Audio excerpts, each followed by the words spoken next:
அஸ்ஸலாமு அலைக்கும் வரஹ்மத்துல்லாஹி வபரகாத்துஹு. இன்னல் ஹம்தலில்லாஹ் நஹ்மதுஹு வ நஸ்தஈனுஹு வ நஸ்தக்ஃபிருஹு வ நஊது பில்லாஹி மின் ஷுரூரி அன்ஃபுஸினா வ மின் ஸய்யிஆத்தி அஅமாலினா. மன் யஹ்திஹில்லாஹு ஃபலா முதில்ல லஹு வ மன் யுத்லில்ஹு ஃபலா ஹாதிய லஹு. அஷ்ஹது அல்லா இலாஹ இல்லல்லாஹு வஹ்தஹு லா ஷரீக லஹு வ அஷ்ஹது அன்ன முஹம்மதன் அப்துஹு வ ரசூலுஹு அம்மா பஅத். ஃபகத் கால அல்லாஹு தஆலா ஃபில் குர்ஆனில் அலீம் வல் ஃபுர்கானில் மஜீத். அஊது பில்லாஹி மினஷ் ஷைத்தானிர் ரஜீம். பிஸ்மில்லாஹிர் ரஹ்மானிர் ரஹீம். யா அய்யுஹன் நாஸ் இத்தகு ரப்பக்குமுல்லதீ ஹலகக்கும் மின் நஃப்ஸின் வாஹிதா வ ஹலக மின்ஹா ஸௌஜஹா வ பஸ்ஸ மின்ஹுமா ரிஜாலன் கஸீரன் வ நிஸாஅ வத்தகுல்லாஹ அல்லதீ தஸாஅலூன பிஹி வல் அர்ஹாம் இன்னல்லாஹ கான அலைக்கும் ரகீபா. யா அய்யுஹல்லதீன ஆமனுத்தகுல்லாஹ வ கூலு கௌலன் ஸதீதா யுஸ்லிஹு லக்கும் அமாலக்கும் வ யக்ஃபிர் லக்கும் துனூபக்கும் வ மன் யுதிஹில்லாஹ வ ரசூலஹு ஃபக்கத் ஃபாஸ ஃபௌஸன் அலீமா. யா அய்யுஹல்லதீன ஆமனுத்தகுல்லாஹ ஹக்க துகாத்திஹி வ லா தமூதுன்ன இல்லா வ அன்தும் முஸ்லிமூன். கால நபியுனா ஸல்லல்லாஹு அலைஹி வஸல்லம் இன்ன அஸ்தகல் ஹதீஸி கிதாபுல்லாஹ் வ அஹ்ஸனுல் ஹதீ முஹம்மதின் ஸல்லல்லாஹு அலைஹி வஸல்லம்.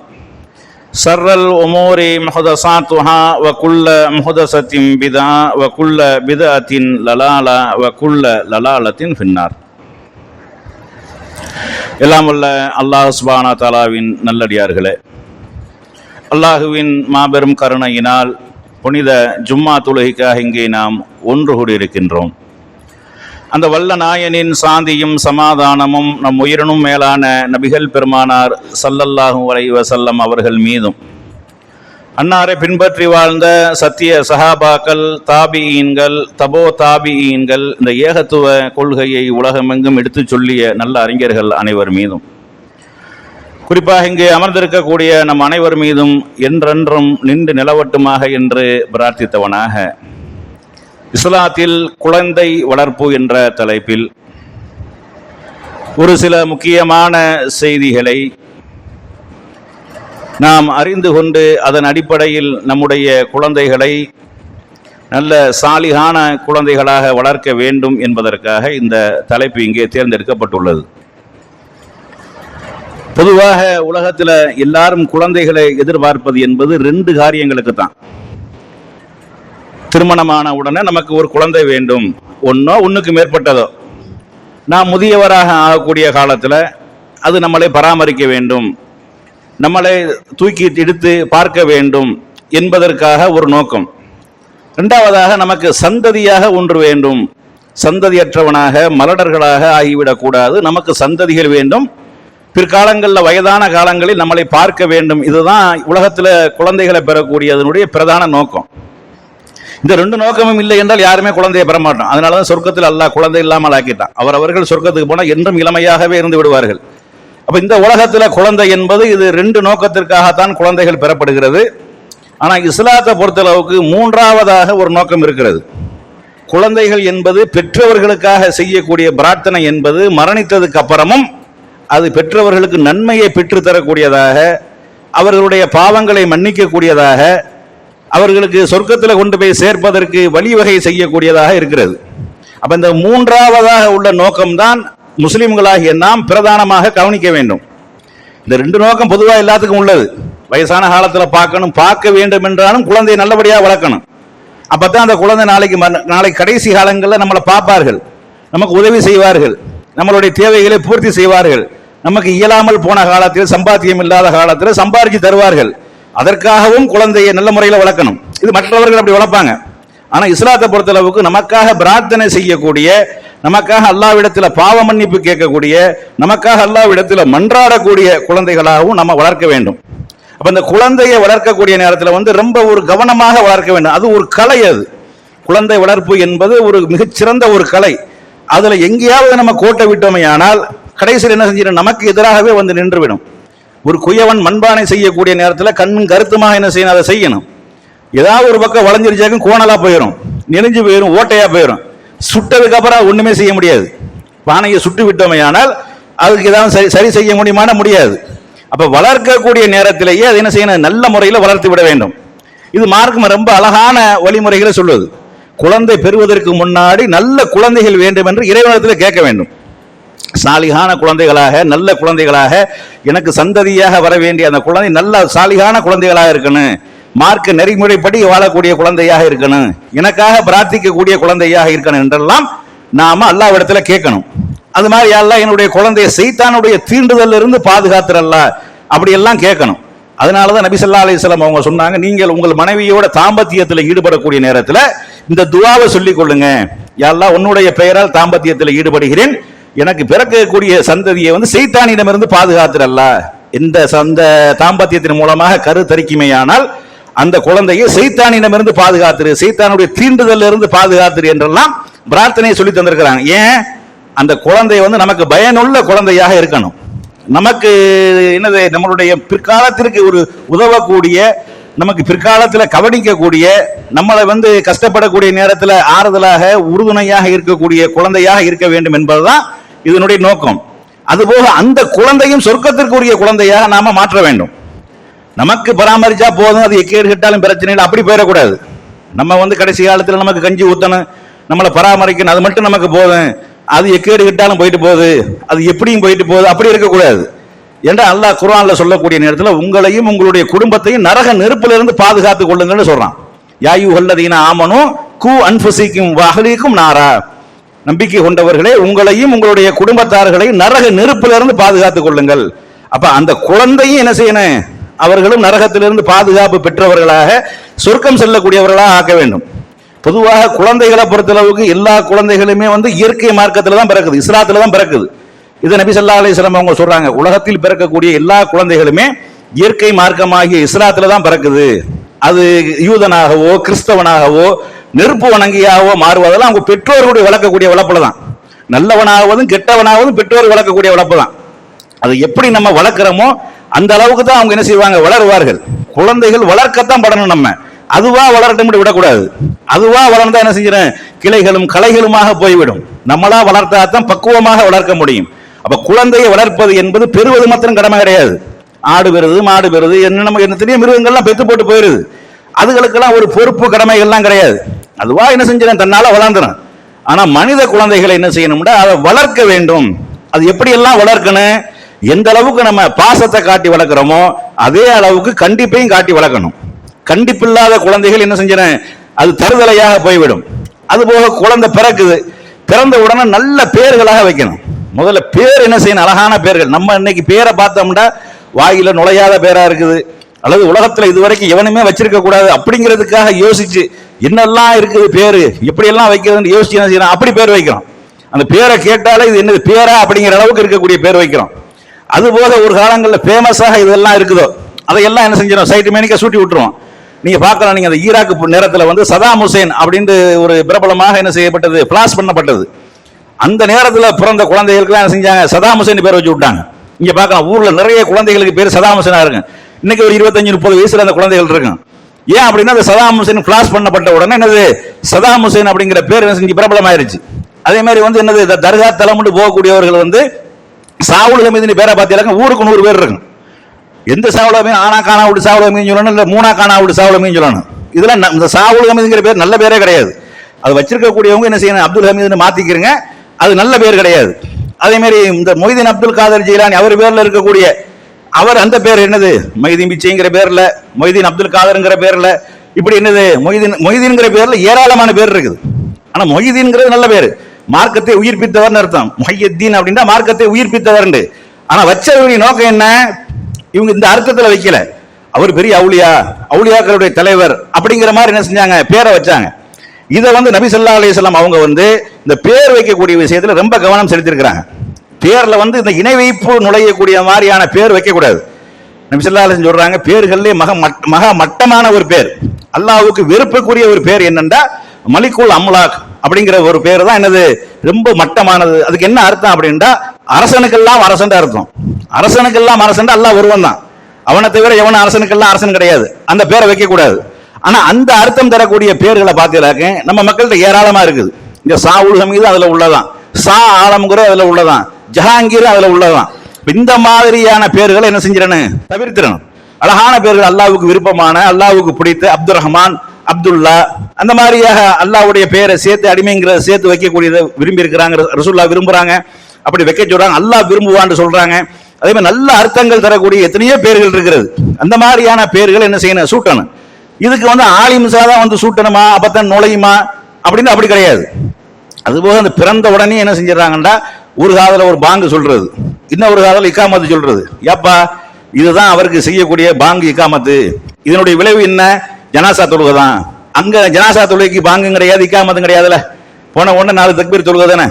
இது பிறந்த உடனே நாங்க சொல்லிடுவோம், நாங்க பாங்கு சொல்லிடுவோம், இக்காமத்தும் சொல்லிடுவோம். அடுத்து தொழுகை வைக்கிறது எப்பதான் வைப்போம், அவர் எப்ப மௌத்தா போறாரோ அப்ப வச்சு விட்டுருவோம் இப்படின்னு சொல்றாங்க. இப்படி ஒரு வழிமுறை இஸ்லாத்துல கிடையாது. இப்படி சில ஹதீஸ்கள் இருக்கிறது, இந்த கருத்துல இல்ல. காதில் பாங்கு சொன்னார்கள் என்ற சில செய்திகள் இருக்குது, அதெல்லாம் பலவீனமான செய்திகள், ஆதாரமற்ற செய்தி. அப்ப அதெல்லாம் கிடையாது. அப்ப பெயர்களை நல்ல முறையில் பெற்றோர்கள் தான் வைக்கணும். அல்லாஹ்விடத்துல பிரார்த்தனை செய்துவிட்டு, அல்லாஹ் என் குழந்தைக்கு இந்த ஒரு பெயரை வைக்கிறேன், அப்துல்லா அப்படின்னு ஒரு பெயரை வைக்கிறேன், அல்லது அப்துல் ரஹீம், அப்துல் ரஹ்மான் என்கிற ஒரு பெயரை வைக்கிறேன், எல்லாம் உனக்கு நேசமான ஒரு குழந்தையாகவும் சாலிகான ஒரு குழந்தையாக ஆக்கி வையா அல்லாஹ், இந்த குழந்தையை சைத்தானிடமிருந்து பாதுகாத்தரல்லா அப்படின்னு சொல்லி பிரார்த்தனை செய்துவிட்டு குழந்தைக்கு பெயர் வைக்கணும். பெற்றோர்கள் வைக்கலாம், தாய்மார்கள் வைக்கலாம். குர்ஆன்ல அல்லாஹ் ஒரு வரலாறு சம்பவமாக சொல்லக்கூடிய நேரத்தில் மரியம் அலைஹிஸ்ஸலாம் அவர்கள் சம்பந்தமாக அவர்களுடைய தாயார் தான் பேர் வைக்கிறாங்க. எல்லாம் நான் ஆம்பளை பிள்ளை நினைச்சேன், பிறந்தது பொம்பளை பிள்ளையா போயிருச்சு, என்னுடைய மகளுக்கு மரியம் என்று நான் பெயர் வைத்து விட்டேன், இந்த குழந்தையையும் இதற்கு பிறக்கக்கூடிய குழந்தைகளை எனது சைத்தானிடமிருந்து நீ பாதுகாத்துறல்லா என்று பிரார்த்தனை செய்துவிட்டு மரியம் என்று பெயர் வைக்கிறாங்க. அந்த பேர் உலகத்தில் நிலைக்காம போயிருச்சா? என்னன்னு சொல்ல போனா அகிலத்து பெண்களுக்கெல்லாம் சிறப்புக்குரியவர்களாக அல்ல அந்த பெண்ணை ஆக்கி வச்சிருக்கான். மரியம் அலைஹிஸ்ஸலாம் அவர்கள் என்னது, எல்லா 2 மதத்தவர்கள் போற்றக்கூடிய, ஒருத்தன் போற்ற மாட்டான். யாரு? யூதர்கள் அவங்க மரியம் அலைஹிஸ்ஸலாம் அவர்கள் என்ன செய்ய மாட்டாங்க, பெரிய அளவுல பேச மாட்டாங்க, அவங்க வேற மாதிரியும் பேசுவாங்க. ஆனா அந்த கிறிஸ்தவ சமுதாயமும் நம்ம முஸ்லிம்களும் என்னது, மரியம் அலைஹிஸ்ஸலாம் அவர்களை போற்றக்கூடிய சிறப்புக்குரிய ஒரு பேரை வச்சிருக்கமா இல்லையா? அவன் மேரின்னு பல பேரை வைப்பான், நம்ம மரியம்னு எத்தனையோ பேர் வச்சிருக்கிறோம். அப்ப அப்படி மக்கள் மத்தியில பிரபலமாகக்கூடிய, மக்களுடைய அறிமுகமாகக்கூடிய அப்படி ஒரு பேரை வச்சா இல்லையா? அழிஞ்சு போகலையே, மறைஞ்சு போகலையே, உள்ளாக்க போனது பேர் வெளியேறி போகலையே. அப்ப யாரு பேர் வைக்கணும்? பெற்றோர்கள் தான் பேர் வைக்கணும். பெற்றோர்கள் வைக்கலாம், அந்த குடும்பத்தில் இருக்கக்கூடிய மூத்தவர்கள் வைக்கலாம். அல்லாஹ்விடத்துல பிரார்த்தனை செய்துவிட்டு பேர் வச்சிடணும். பேரை நல்ல பேரா வைக்கணும். நம்ம எத்தனையோ பார்க்கிறோம், பேர் ரொம்ப கரடு முரடா இருக்கு. ரசூலுல்லாஹ் காலத்துல கஸ்டம்லாம் பேர் வச்சிருக்காங்க. என்னடா பேருக்கு பேரை கஸ்டம் வச்சிருக்கான் அப்படின்னு சொல்லிட்டு என்ன பேரை மாத்தி இருக்கிறாங்க. அதே மாதிரி என்ன கசப்பு அப்படின்லாம் பேர் வச்சிருக்காங்க. அதுக்கு அர்த்தம் என்ன வரும்? கசப்பு, முர்ரு அப்படின்னா கசப்புன்னு அர்த்தம். இப்படிலாம் பேர் வச்சிருந்திருக்காங்க. என்ன வைக்கிறது, எனக்கு தேவை சொல்லி கூப்பிடணும் அப்படிங்கிற அளவுக்கு என்ன செஞ்சுட்டாங்க, ஆக்கிட்டாங்க. அந்த மாதிரி இருக்கக்கூடாது, அழகான பெயர்களை சூட்டணும். அதுபோக குழந்தைகளுக்காக அகீகா என்ற ஒரு வழிமுறையும் ரசூலுல்லாஹ் சொல்றாங்க. இந்த அகீகா சம்பந்தமா ஒவ்வொரு குழந்தைகளும் அகீகாவுடன் இணைக்கப்பட்டிருக்கிறது, பிணைக்கப்பட்டிருக்கிறது. ஆம்பளை புள்ள பிறந்தா 2 ஆடுகளை அறுத்து நீங்க செய்யுங்க, அகீகா கொடுங்க. பெண் குழந்தை பிறந்தா ஒரு ஆடை அறுத்து கொடுங்க அப்படிங்கிறாங்க. இது யாருதான் கொடுக்கணும்? இது யார் வேணாலும் கொடுக்கலாம். இது பொண்ணு வீட்டு சார்பா மாப்பிள்ளை வீட்டு சார்பா பேச்செல்லாம் கிடையாது. தகப்பன் வழியிலையும் கொடுக்கலாம், தாய் வழியிலையும் கொடுக்கலாம். ஏன்னா ஹசன் ஹுசைன் ரலியல்லாஹு அவங்க பிறந்ததுக்காக ரசூல் ஸல்லல்லாஹு அலைஹி வஸல்லம் அவங்க கொடுத்துருக்காங்க. அப்ப என்ன செய்யலாம், யார் வேண்டாலும் கொடுக்கலாம். இது ஒரு விஷயம். 7வது நாள்ல தான் கொடுக்கணும். இதெல்லாம் அந்த குழந்தை பிறந்த நேரத்தில் செய்யக்கூடியது.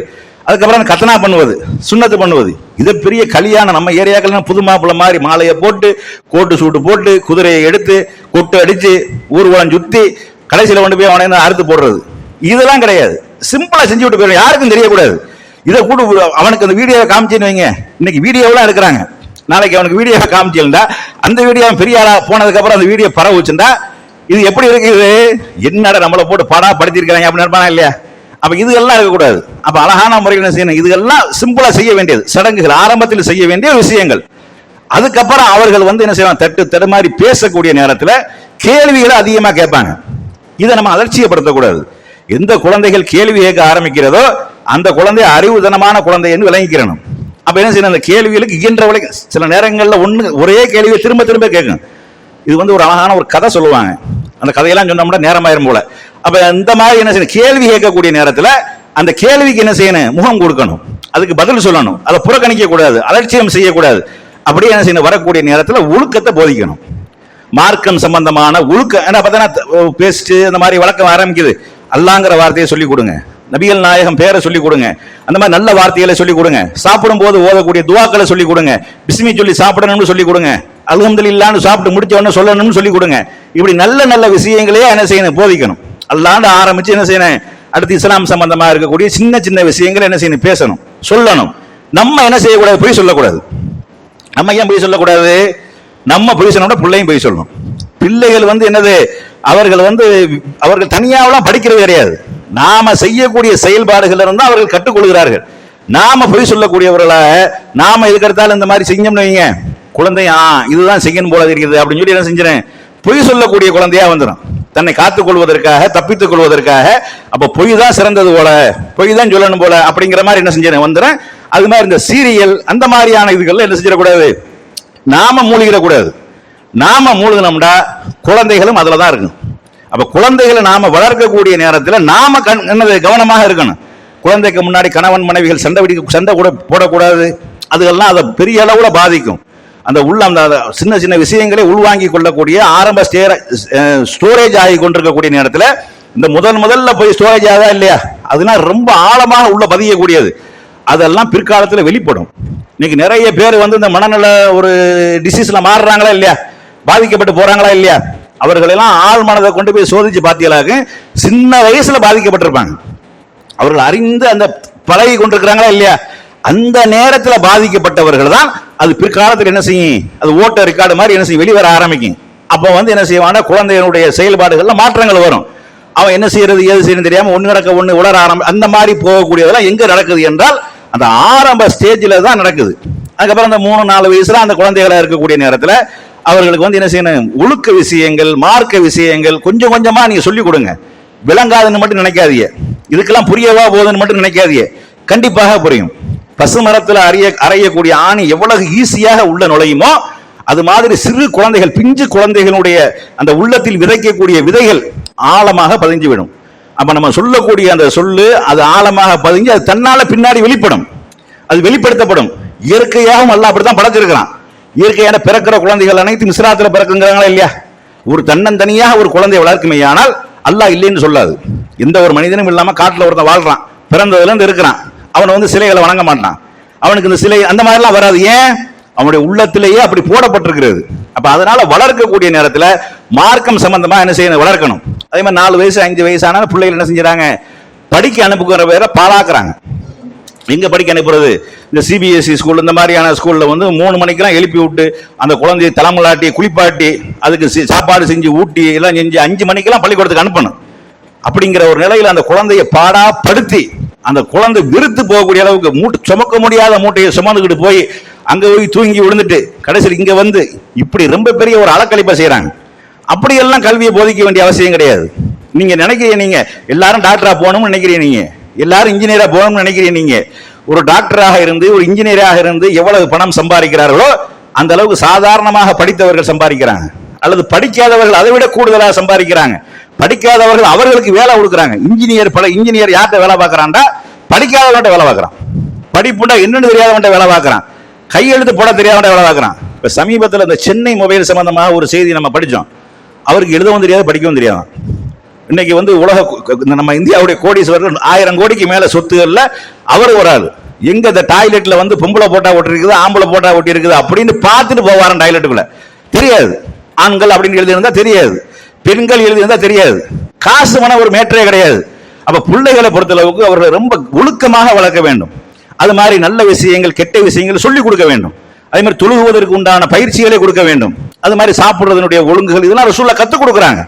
சிறு குழந்தையாக அனஸ் ரலியல்லாஹு அவங்க அறிவிக்கிறாங்க, நாங்க எங்க ரசூலுல்லாஹோட உட்கார்ந்து என்ன செய்வோம், சாப்பாடு தட்டுல கை அங்கு இங்குமாக அலசும். அது பிள்ளைகளுக்கே உரிய ஒரு செயல். அப்ப என்ன செய்யும்னா அந்த ரசூலுல்லாஹ் சொல்றாங்க, சிறுவனை உன்னுடைய அருகில் இருந்து நீ சாப்பிடு, அல்லாஹ்வுடைய பெயரை சொல்லி சாப்பிடு அப்படின்னு சொல்லி கொடுக்குறாங்க. அப்ப இதெல்லாம் அந்த ஒழுக்கம் நலன் சார்ந்தது. அது மாதிரி பள்ளி வாசலுக்கு பிள்ளைகளை கூட்டிட்டு வரணும். ஆனா நம்ம ஆளுக்கு என்ன செய்யறாங்க, பள்ளி வாசலுக்கு பிள்ளைகளை கூட்டிட்டு வரக்கூடாதுன்னு சொல்றாங்க. நீ சின்னத்து பண்ணி இருக்கிறியா அப்படின்னு கேட்கறாங்க. சின்ன இல்ல அப்படின்னா பள்ளிவாசலுக்கு வரக்கூடாது, நீ பள்ளிவாசல் பக்கம் தலை வைக்க கூடாது அப்படின்றாங்க. அதோட போறவன் தான் பள்ளிவாசலுக்கு அவனுக்கு சம்மந்தமே இல்லாம போயிடும். கடைசியில் அவனை கொண்டு போய் ஜனாசா தொழுகையில தான் உனக்கு பள்ளிவாசல் வைப்பாங்க. அப்படியெல்லாம் பாக்குறமா இல்லையா? அப்ப குழந்தைகளை பள்ளிவாசலோட தொடர்பாகவும் மார்க்கத்தோட தொடர்பாகவும் அதுபோக குர்ஆன் அந்த மாதிரியான அரபி அந்த முக்கியமான விஷயங்கள் குர்ஆன் ஹதீஸ் இந்த மாதிரியான விஷயங்களை ஈடுபடுத்துவதற்கு மதரசாக்கு அனுப்பணும். இப்படி எல்லாம் நீங்க செஞ்சா தான் உங்களுடைய குழந்தைகள் ஒழுக்கமான குழந்தைகளாக வரும். அது போக்கில் விட்டீங்கன்னு வைங்க தருதலையாகத்தான் வரும். அது மாதிரி பெற்றோர்கள் பிள்ளைகளை கொஞ்சம் வேண்டும். நபி ஸல்லல்லாஹு அலைஹி வஸல்லம் அவர்கள் ஹசன் ஹுசைனாக இருப்பார்கள், ஆனால் கட்டி பிடிச்சி முத்தம் கொஞ்சுவாங்க, குழந்தைகளை தூக்கி அணைச்சு முத்தம் கொஞ்சுவாங்க. அப்ப ஒரு சஹாபி வர்றார், அல்லாஹ்வுடைய தூதர் எனக்கு 10 பிள்ளைய இருக்கு, நான் எந்த பிள்ளைய முத்தம் கொஞ்ச மாட்டேன் அப்படிங்கிறாரு. அப்ப ரசூலுல்லாஹ் சொல்றாங்க, உன்னுடைய உள்ளத்துல அது இரக்கம் இல்லை, கருணை இல்லை உனக்கு அப்படிங்கிறாங்க. அப்ப பிள்ளைகளை கொஞ்சுவது என்பது அதற்கு மகிழ்ச்சியை உண்டாக்கும்.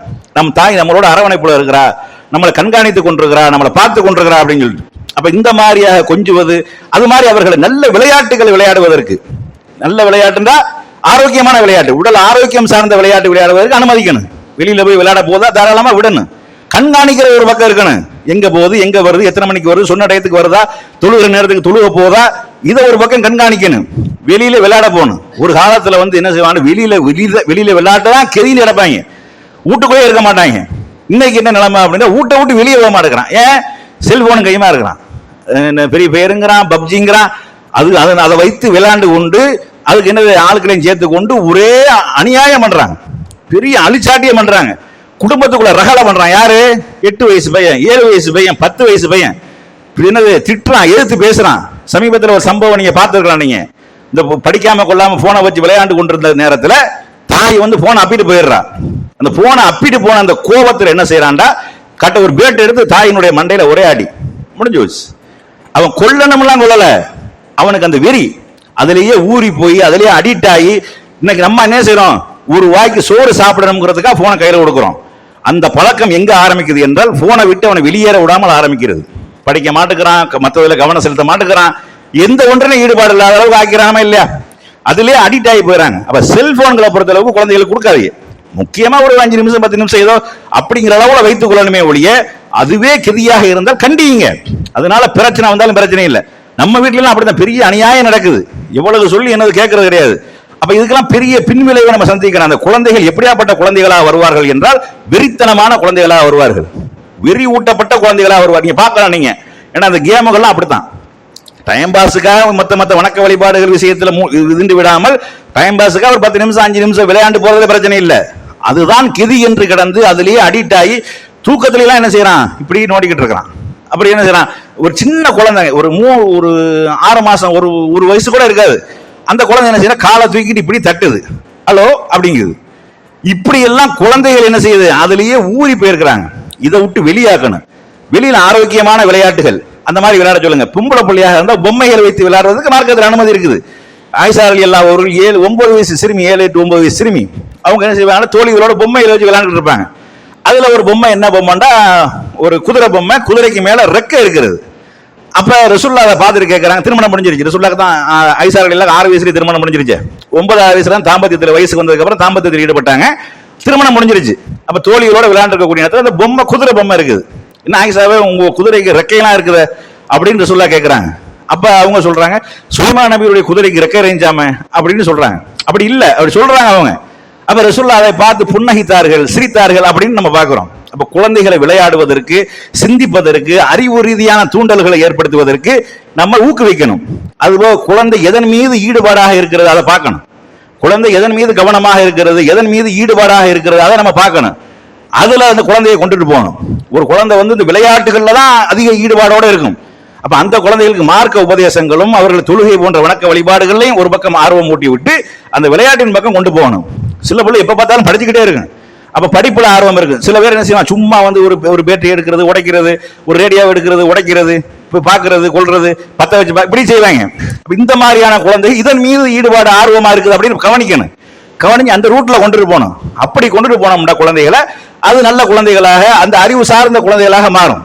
படிப்புங்கிற பேர்ல போட்டு திணின்னு திரிச்சு எல்லாரும் 500க்கு 500 எடுக்கணும், எல்லாரும் 600க்கு 600 எடுக்கணும், எடுக்க முடியுமா? அப்படியே உலகத்தில் இருக்கிறது. ஒரு ஸ்கூல் எவ்வளவு பெரிய ஸ்கூலா இருக்கட்டும்ங்க, 10 லட்சம் ரூபாய் கட்டி சேர்க்கக்கூடிய ஸ்கூல் 50 பேர் 500க்கு 500 மார்க் எடுப்பாங்களா? 600க்கு 600 மார்க் எடுத்துருவாங்களா? அங்க 300 எடுக்க மாட்டாங்களா? இதே சாதாரண கவர்மெண்ட் ஸ்கூல்ல என்ன நடக்குது அதான் பெரிய பெரிய கான்வென்ட் ஸ்கூல்ல நடக்குது. அப்ப நம்ம என்ன செய்யலாம், காசு பணங்களை அழிப்பது இல்லை. இந்த படிப்புங்கிற பேர்ல குழந்தைகளை கொண்டு போய் கல்வியை திணிச்சு காசு பணங்களை அழிச்சு கடைசியில் நம்ம ஊர்ல இருக்கக்கூடிய லோக்கல்ல இருக்கக்கூடிய அந்த ஸ்கூல்ல படிச்சு 400 மார்க் எடுத்து வெளியே வர்றவன் இவன் 250 300 மார்க் எடுத்து ஜஸ்ட் பாஸ் ஆகக்கூடிய நிலைமையை பார்க்கிறோமா இல்லையா? இவ்வளவு அதே குரூப் தான், ஃபர்ஸ்ட் குரூப்னாலும் அதே குரூப் தான், இவன் அதே குரூப் தான் எடுக்கிறான். செகண்டுக்கு இவன் அதை எடுக்கிறான், ஒகேஷனல் இவன் அதை தான் எடுக்கிறான். கடைசியில் மார்க்கை பாருங்க, சாதாரண கவர்மெண்ட் ஸ்கூல்ல படிச்சவன் கூட வந்துடுறான். மேல போய் என்னது பெரிய காசு கட்டி லட்ச லட்சமா காசு கட்டி இவனை ஏற்றிட்டு வர்றதுக்கு பெரிய பஸ் வந்துடும், பெரிய கார் வந்துடும், என்னமோ பெரிய இதுல வர மாதிரி என்னது அப்படி எல்லாம் போயிட்டு என்ன செய்வாங்க, கடைசியில் பார்த்தா என்னது மார்க் ரொம்ப குறைஞ்சு போய் இப்படி எல்லாம் நம்ம என்ன செய்யறோம் பார்க்கிறோம். அப்ப அதனால என்ன செய்யணும் அப்படின்னா, இது விஷயத்துல நம்ம கண்ணும் கருத்துமாக இருக்கணும். குழந்தை வளர்க்கக்கூடியவர்கள் ரொம்ப ஞாபகமா வளர்க்கணும், கவனமாக வளர்க்கணும். அப்படி வளர்த்தாதான் அந்த குழந்தை உங்களுக்கு பயனுள்ள குழந்தையா இருக்கும். அதே நேரத்தில் குழந்தைகள் 8 வயசு 10 வயசு அடைந்து விடுமையானால் கம்பல்சரியாக தொழுகை போன்ற வணக்க வழிபாடுகள், நோன்பு போன்ற வணக்க வழிபாடுகள்ல அவர்கள் ஆர்வம் ஊட்டணும், ஈடுபடுத்தணும். நபி ஸல்லல்லாஹு அலைஹி வஸல்லம் உங்க காலத்துல இந்த முஹர்ரம் நோன்பு வந்து ஆரம்பத்துல கடமையா இருந்தது, பின்னாடி விரும்பினா பிடிக்கலாம்னு போயிருச்சு. இந்த நோன்பை பிடிக்க வைப்பாங்க குழந்தைகளை. அந்த குழந்தை பசியில அந்த அழுகக்கூடிய நேரத்தில் விளையாட்டு பொருள்களை வச்சு என்ன செஞ்சிருவாங்க, திசை திருப்பி விட்டுருவாங்க. அப்படியெல்லாம் மார்க்கத்தில் ஆர்வம் ஊட்டி வளர்த்திருக்கிறாங்க. அதனாலதான் 14 வயசு குழந்தை, 14 வயசுன்னா இப்ப பருவம் அடைகிற வயசு தானே, உஹது போர்க்களத்தில் கலந்து கொண்டிருக்கிறாங்க. உஹது போர்க்களத்தில் இஸ்லாத்திற்கு எதிராக வரக்கூடிய எதிரிகளை வீழ்த்துவதற்காக 14 வயசு கொண்ட இளைஞர்கள்லாம் களத்தில் நின்றுக்கிறாங்க. அப்படின்னா மார்க்கத்தில் வந்து பிடிப்புள்ள குழந்தைகளாக, ஒழுக்கமான குழந்தைகளாக, மற்ற மக்களுக்கு முன்னுதாரணமான குழந்தைகளாக அப்படி வளர்க்கணும். அதுபோல இந்த குழந்தைகளை வளர்க்கக்கூடியதுல முக்கியமான ஒரு விஷயம் என்னன்னா, அடுத்தவனை கம்பேர் பண்ணி பேசவே கூடாது. எல்லாத்துக்கும் ஒரே மாதிரி ஒரு மூளை இருக்காது, எல்லாத்துக்கும் ஒரே மாதிரியான செயல்பாடுகள் இருக்காது. படிப்பு விஷயத்துல நம்ம ஆளுக்கு என்ன செய்றாங்க பாரு, அவனுக்கும் பேண்ட் ஷர்ட் எடுத்து கொடுக்க நான் உனக்கும் தந்திருக்கிறேன், அவனுக்கு வாங்கி கொடுத்துருக்காங்க நோட்டு புக், உனக்கு நோட்டு புக் வாங்கி தந்திருக்கிறேன், உனக்கு பேனா பென்சில் எல்லாம் வாங்கி தந்திருக்கிறேன், அவனுக்கு வாங்கி கொடுத்துருக்காங்க.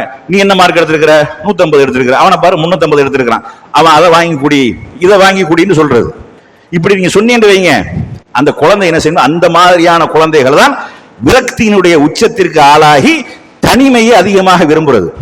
தனிமையை அதிகமாக விரும்புவார்களே ஆனால், தனிமையில மக்களோட பேசாமல் ஒரு சகஜ நிலையில இல்லாமல் தனிமையில் இருப்பார்களே ஆனால், அந்த குழந்தை தான் சைக்கோவாக மாறுகிறது. இந்த சைக்கோ லிஸ்ட்ல வராங்களா இல்லையா, பழி வாங்கணுங்கிற விரியில இருப்பான். எவனை வச்சு நம்ம முன்னுதாரணம் காட்டுறோமோ அவனை எப்படா வீழ்த்துறது, அவனை எப்படா கவுத்துறது, அவனை எப்படா என்னடா செய்யறது என்று சொல்லி நமக்கு பெரிய அவமானத்தை ஏற்படுத்திட்டானே, நமக்கு பெரிய கெட்ட பேரை ஏற்படுத்திட்டானே, அவன் படிச்சான அப்படிங்கிற மாதிரி என்ன செஞ்சிடறேன். அந்த குழந்தைகளுக்கு வந்து என்ன செய்யும், அந்த தனிமையை விரும்பி சைக்கோவாக மாறிடுவாங்க. அதனால மற்ற குழந்தைகளோட கம்பேர் பண்ணவே பண்ணாதீங்க. நீங்க அதுக்கு என்ன அறிவுகள் வழங்கப்பட்டிருக்கோ அதை கண்டறியுங்க, அதை கண்டறிஞ்சு குழந்தைகளை வளர்க்கணும். அப்படி இல்லாம அவன் மாதிரி நீ படிக்கணும்னா சாத்தியமே கிடையாது, அவனை மாதிரி நீ இருக்கின்ற சாத்தியமே கிடையாது. ஒரு வீட்டுல சாப்பிடக்கூடிய 2 பேருக்கு ஒரே மாதிரி உடம்பு இருக்கு, ரெட்ட பிள்ளையா பிறந்தவர்கள் 2 பேரும் ஒரே மாதிரியா இருக்கிறாங்க, அவங்களுடைய குணநலங்கள் ஒரே மாதிரியா இருக்குது, அவங்களுடைய ஆக்டிவிட்டிஸ் ஒரே மாதிரியா இருக்குது, கிடையாது. அப்ப ஒவ்வொருத்தரும் தனித்தனியாக படைக்கப்பட்டிருக்கிறார்கள், ஒவ்வொருத்தருக்கும் ஒவ்வொரு திறமைகள் இருக்கிறது. எல்லாரும் அவன மாதிரி தான் வரணும், எல்லாரும் இவன மாதிரி தான் வரணும் முடியுமா? முடியவே முடியாது. அப்படி நம்ம ஆளுக்கு எதிர்பார்க்கிறாங்க, நம்ம மக்கள் எதிர்பார்க்கிறாங்க. நீ என்னது படிக்க, நீ தான் ஸ்கூல்ல ஃபர்ஸ்ட் வரணும், அப்படி பேர் அப்படி எதிர்பார்த்தா முடியுமா? ஸ்கூல்ல ஃபர்ஸ்ட் வர முடியுமானா முடியவே முடியாது. அப்ப அந்த குழந்தைக்கு என்ன திறமை இருக்குது அதை ஊக்குவிக்கணும். அடுத்தவர்களோட கம்பேர் பண்ணி பேசக்கூடாது. சொல்லலாம், அவன் படிக்கிறான் அதே மாதிரி நீனும் படிக்கலாம், நல்லா படிக்கலாம்ல அப்படிங்கிற மாதிரி சொல்லாமலேயே இந்த மாதிரி அவனை விரக்தி ஆகிற மாதிரி, வெக்ஸ் ஆகிற மாதிரி அந்த மாதிரியான வார்த்தைகளை பயன்படுத்தி அவர்களுக்கு நீங்க அறிவுரை சொன்னால் அது நல்லா இருக்காது. அந்த மாதிரி என்ன செய்யணும், மார்க்க உபதேசங்களோட மார்க்க கல்வியோட உலகத்தையும் சேர்த்து படிக்கக்கூடிய குழந்தைகளாக நீங்கள் வளர்த்தீர்களே ஆனால், மறுமையை பற்றி அச்சத்தை உண்டாக்கி அவர்களுக்கு நீங்கள் வளர்த்தீர்களே ஆனால், மறுமையினுடைய போதனையை உண்டாக்கி அவர்களுக்கு வளர்த்தீர்களே ஆனால், நரகத்தை எச்சரித்து நீங்கள் வளர்க்கணும். நம்ம ஆளுக்கு பேய் இருக்குது பிசாசு இருக்குன்னு பயங்கர, சாப்பிடல ஒண்ணும் செய்யலண்டா பேய்ட்டு பிடிச்சு கொடுத்துருவேன், பூச்சாண்டிட்ட அப்படி என்ன செய்யறாங்க, பயங்காட்டுறாங்க. இது வந்து அந்த குழந்தைகளுடைய உள்ளத்துல பதிஞ்சு கடைசியில் இரவு 10 மணிக்கு 11 மணிக்கு இருட்டா இருந்தா ஒத்தாலும் போக மாட்டேங்கிறான். இன்ன வரைக்கும் நம்ம ஆளுக்கு போக மாட்டேங்கிறாங்க. 50 வயசு 60 வயசு ஆளுக்கு கூட என்னது கரண்ட் இல்லைன்னா தனிமையில போக மாட்டேங்கிறாங்க. ஏன்? அந்த உள்ளாக்க இருக்கக்கூடிய பயம். இன்னைக்கு ஏகத்துவத்திலிருந்து பேயும் கிடையாது பிசாசும் இல்லைன்னு நம்பிக்கை கொண்டவர்களாக இருந்தாலும் ஒத்தாலும் போகும்போது என்ன செய்யறான், யோசிக்கிறான். அவனுடைய உள்ளத்துல ஊசலாடுது, எங்கேயும் தொங்கிருமோ, தப்புடு வந்து பின்னாடி தட்டி விட்டுருவாங்களோ, எது வந்துடும் அப்படி பயப்படுறாங்களா இல்லையா? இதெல்லாம் உள்ளத்துல ஊட்டப்பட்டது, ஆரம்பத்துல சின்ன பிள்ளைகளை விதைக்கப்பட்டது. அதனுடைய வெளிப்பாடு இல்லை என்று உறுதியாக நம்பி விட்டாலும் அது நம்ம இடத்துல வெளிப்படுது. ஏன்? அதனுடைய உள்ளத்துல ஊட்டப்பட்டது. அதனால நல்ல விஷயங்கள் கண்டிக்கிறதாக இருந்தா கண்டிக்கணும். அதுக்காக செல்லம் கொடுக்குற இன்னைக்கு நிறைய பேர் பாக்கெட் மணிங்கிற பேர்ல தான் பிள்ளைய கெடுக்கிறாங்க. காசு பணம் எல்லாம் நிறைய தந்திருக்கிறான்டா, அதுக்காக இப்படியா கெடுக்கவா செய்யறது? பிள்ளைக்கு என்ன தேவையோ ஒரு மிட்டாய் வாங்கிக்கிறதுக்கு ஒரு 2 ரூபா. அந்த காலங்களில் நம்ம 5 காசு 10 காசு அந்த காலம் ஒரு காலம். இப்ப 10 ரூபாய்க்கு குறைஞ்சு பிள்ளைய வாங்க மாட்டேங்குது. 5 ரூபாய் காயின்ஸ் எல்லாம் கொடுத்தோம்னா தூக்கி வீசிட்டு போயிடுறாங்க. என்ன 5 ரூபாய் தர, இதெல்லாம் வச்சு என்ன செய்ய முடியும்? அப்படி ஆகி போச்சு. அப்ப தேவை என்னவோ அதை செய்யணும். சும்மா 500 ரூபாயை கொடுக்கறது, இந்தா உன் ஃப்ரெண்ட்ஸுகளோட போய் அவன் என்ன செய்வான், 4 நாளைக்கு டீயை வாங்கி குடிப்பான், 5வது நாள் சர்பத்து ஜூஸ் வாங்கி குடிப்பான், அப்புறம் பக்கத்துல ஒயின் ஷாப்ல பீர் வாங்கி குடிச்சுக்கிட்டு இருப்பாங்க. என்னடா அப்ப 500 ரூபா இருக்குது, ஒன்னு போட்டு பார்ப்பான், இப்படி போயிடுவாங்க. அப்ப காசு பணங்களை கொடுத்து தான் கெடுக்கிறாங்க நிறைய. அதே மாதிரி செல்லம்ங்கிற பேர்ல தான் கெடுக்கிறாங்க. பொம்பளை பிள்ளைகளை கண்காணிக்காம என்ன செய்யறாங்க, அதெல்லாம் என் புள்ள மாதிரி வருமா, ஒரு தவறு நடக்கிற மாதிரியான ஒரு சுச்சுவேஷன் சூழ்நிலை ஏற்பட்டா அதை சுட்டி காட்டக்கூடிய அந்த மாதிரி கொஞ்சம் கவனமா பாத்துக்கிறேங்க. பொம்பளை புள்ள இந்த மாதிரி எல்லாம் இந்த மாதிரி பேச்சு வருது, அடிபடுது, கொஞ்சம் அதெல்லாம் என் புள்ள மாதிரி வருமா?